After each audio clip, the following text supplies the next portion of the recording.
исәнмесез.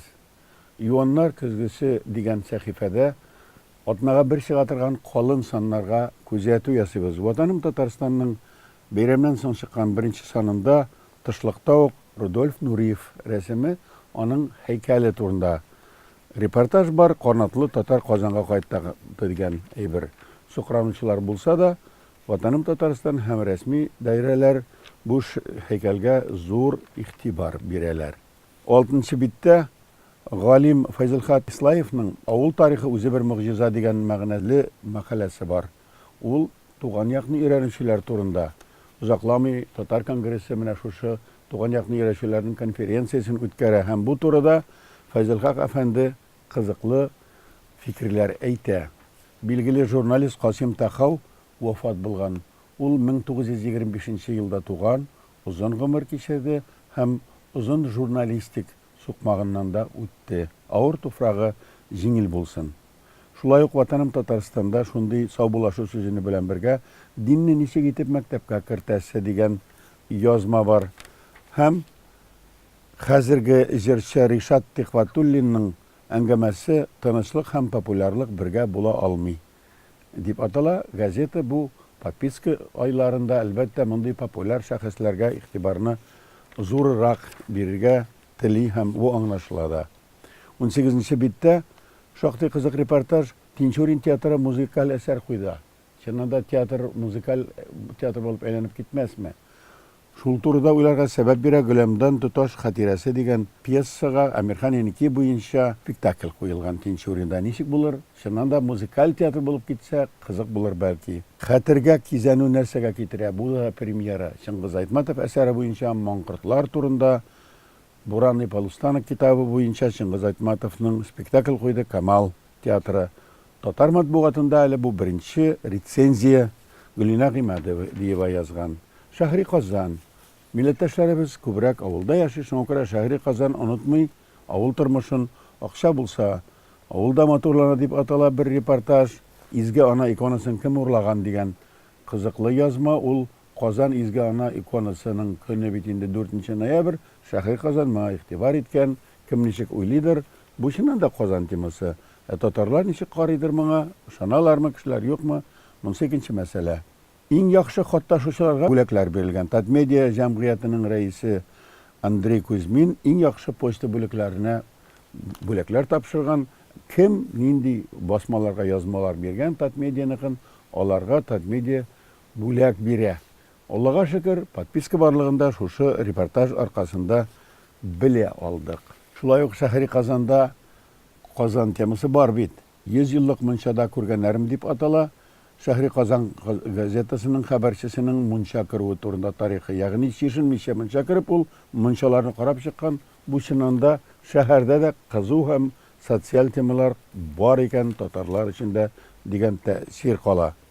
Үлем кемнеңдер гомерен коткарып кала дип аталган язмада донорлар үзенең эчке әгъзаларын бирә торган кешеләр турында. Димәк, бу акылны сиңдерә торган, уята торган проблемалар, әлбәттә алар милли аспектта түгел, ләкин газет димәк, ничектер халыкны милләт ягыннан булмаса да уятырга, үзенә җәлеп итәргә тырыша. Безнең газет. Аның беренче битеннән үк күренә инде нинди темалар бар, хикмәтле темалар. Анда чүп заводы өчен көрәш дәвам итә. Киләсе елда бензин кыйммәтләнә. Алдагы 10 елда һәр 4нче татар авылы юкка чыгарга мөмкин. Адым сайын камера, ул юл хәләте кимеми. Авылларда үтереш, Нурзәдә чираттагы концертына чакыра. Бу беренче биттәге анонслар гына әле. Акчарлыкның да беренче битенә генә күз салып китик. Данип Шарафетдинов җырчы. Аның фикере, аның мәкаләсе булай дип атала. Күзем күрми башлагач, хатыным җитәкләп йөртте. Апаны үтерергә кирәк икенче мәкалә.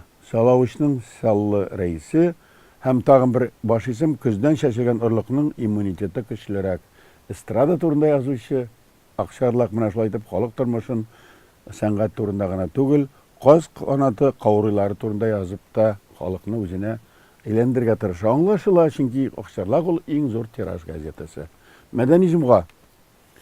Бу газет әлбәттә милли мәдәнияткә, милләткә игътибарны күп итеп бирә.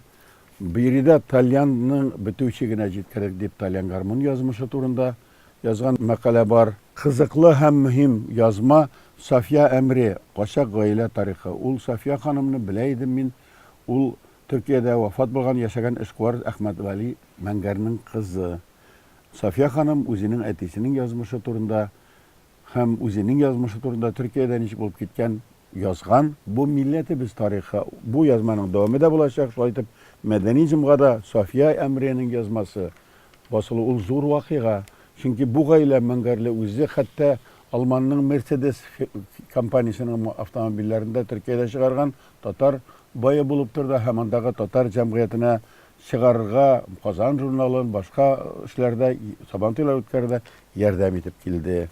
Аяз Гыйләзев һәм татар әхлагы дип аталган язма бар Мәдәни җомгада. Шунда ук Шәүкәт Биктимеровка багышланган Кушбит бар анда, рәсемнәре бар. Шәүкәт Биктимеровны сагынабыз, зур артист иде.